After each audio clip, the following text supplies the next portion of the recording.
L'Udinese perde 3-2 in casa contro lo Young Boys nella prima partita di ritorno del girone eliminatorio di UEFA Europa League. In concomitanza la vittoria dell'Azil a Mosca, sul neutro di Mosca, contro il Liverpool. Non è stata ancora messa la parola fine a questa avventura europea, ma c'è la forte sensazione che i titoli di coda siano già partiti, come ci confermano alcuni colleghi che abbiamo intervistato al termine del match.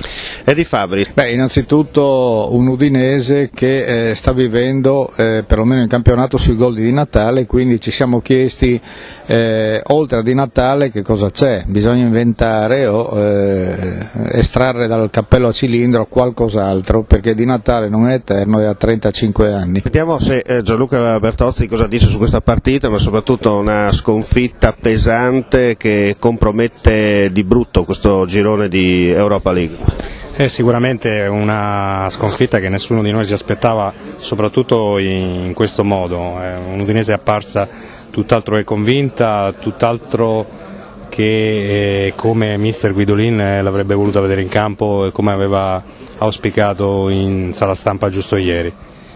Dispiace perché stavamo giusto pensando che un mese fa, poco più di un mese fa, ci si esaltava per una vittoria storica e esaltante a Liverpool, e tutto quanto è stato cancellato da due incontri con degli svizzeri che sì, sono dei bei giocatori, volitivi, ma non credo tecnici come l'Udinese, in un campionato dove insomma non ci sono gli stessi livelli di gioco che in Italia. Possiamo dire un passo indietro, se non due, da parte di alcuni giocatori che stasera avevano l'opportunità di mettersi in mostra e far vedere le loro qualità a Guidolin. Sì, che le hanno anche fatte vedere in altre circostanze in campionato, però purtroppo stasera è dato veramente tutto storto, non tanto penso più che altro nella mente dei giocatori, non sono entrati in campo con lo spirito giusto. Secondo me c'è stata anche un po' di sottovalutazione dell'avversario, si pensava di poter cancellare velocemente quella che era stata la sconfitta d'andata, invece così non è stato. Insomma, lo Young Boys ha fatto vedere all'Udinese che più che la tecnica conta la convinzione.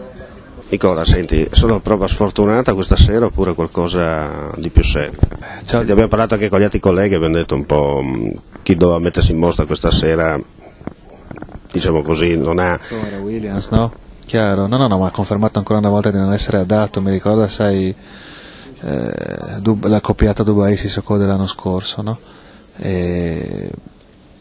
Purtroppo magari se fosse un ventenne avresti anche delle possibilità di considerarlo un prospetto, però essendo anche stato comprato come giocatore maturo è difficile che possa migliorare, quindi quest'anno sicuramente è una delusione, un buco nell'acqua. È chiaro, hai Allan che è un giocatore futuribile, già buono nonostante la giovane età, insomma ai 21 anni, però lui è una scelta sbagliata totalmente, considera anche che ha giocato il preliminare, quindi anche la guida tecnica, impiegandolo nella parete più importante dell'anno, che era quella con lo Sporting Braga, lo considerava valido o perlomeno migliore degli altri, cosa che poi non è stata.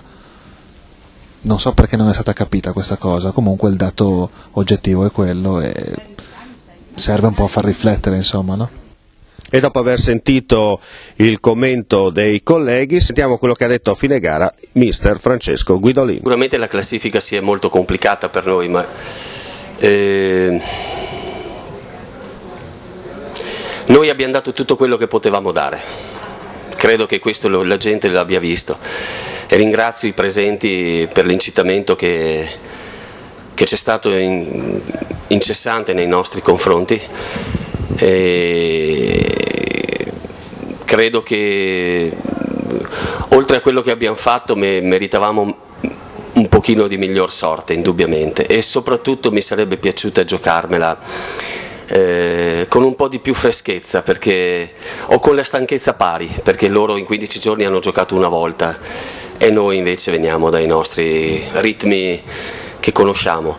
Solo questo, poi faccio i complimenti allo Young Boys che ci ha battuto nel doppio confronto, e dico che sono orgoglioso della mia squadra e di essere l'allenatore di questa squadra in una serata amara che speravamo finisse meglio, ma quando hai una squadra che comunque butta tutto quello che ha ed esce dal campo avendo consumato l'ultima goccia di sudore, e io dico che questo a un allenatore sicuramente non può bastare, ma mi inorgoglisce.